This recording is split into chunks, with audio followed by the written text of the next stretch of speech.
Yesterday, a senior State Department official testifying at Bradley Manning's sentencing hearing said that Manning's leaks of classified documents to WikiLeaks had a chilling effect on U.S. foreign relations.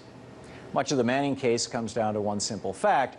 The U.S. government got caught spying on innocent civilians and on diplomats, both inside the United States and outside the United States, and diplomats don't take that all that well. And now our government is going to metaphorically shoot the messenger by sending the guy who spilled the beans, Bradley Manning, to prison. Think about that for a second. Isn't this approach that the federal government is taking in the Manning case sort of like a shoplifter saying that his big problem is that he got caught red-handed? Or like a cheating husband saying that his marital relationship has been harmed because he was caught in bed with another woman? Rather than owning up and accepting responsibility for their actions, our government seems to be playing a game of pass the blame. It appears to be designed to divert our attention away from our government's own misdeeds. And to make matters worse, the mainstream media has fallen hook, line, and sinker for the government's attempt to shift blame from itself onto Bradley Manning.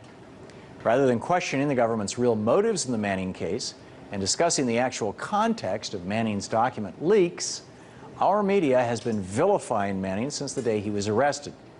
Jeremy Scahill said it best last week when he attacked the mainstream media's coverage of the Manning trial. Speaking on Democracy Now! With Amy Goodman, Scahill said this. When those in power want to gin up support for a war, they know who to call in the powerful media outlets. When they want to tamp down any public awareness of an issue, they know how to make it a non-story. And their colleagues in the media have been utterly complicit in this.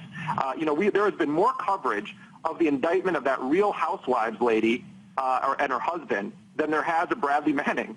And this is the state of media in this country right now, and it is just devastating that we don't have a media culture that says this trial should have been gavel-to-gavel coverage. Let's revisit the details of what the mainstream media has missed over the course of the Bradley Manning trial. They've missed the fact that Manning's leaks revealed that U.S. defense contractors were complicit in child trafficking in Afghanistan. According to the leaked documents, DynCorp, a giant defense contractor firm that makes almost $2 billion a year in revenue from taxpayer dollars, threw a party for Afghan security recruits using boys purchased from local child traffickers for entertainment. The mainstream media also missed the appalling revelations from the Guantanamo files, which describe how some detainees at that military prison were arrested based on what the New York Times described as, quote, highly subjective evidence, end quote. For example, in one case, poor farmers were captured after they were allegedly seen wearing a style of watch or jacket that was the same as those worn by some al-Qaeda terrorists.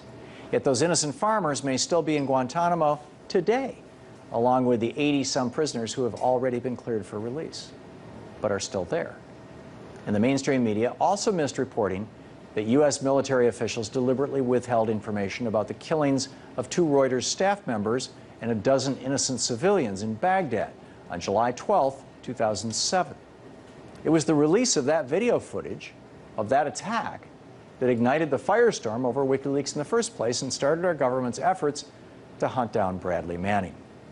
The bottom line here is that while the U.S. government is using Bradley Manning as a scapegoat for their own less than desirable actions, the mainstream media is letting them get away with it by not doing their jobs, not reporting on the real significance of the story. Within the next week or so, Bradley Manning will likely be given a very long prison sentence. Fortunately, there's still time for our mainstream media to wake up and report on the real significance of Manning's actions. We'll all be watching and listening.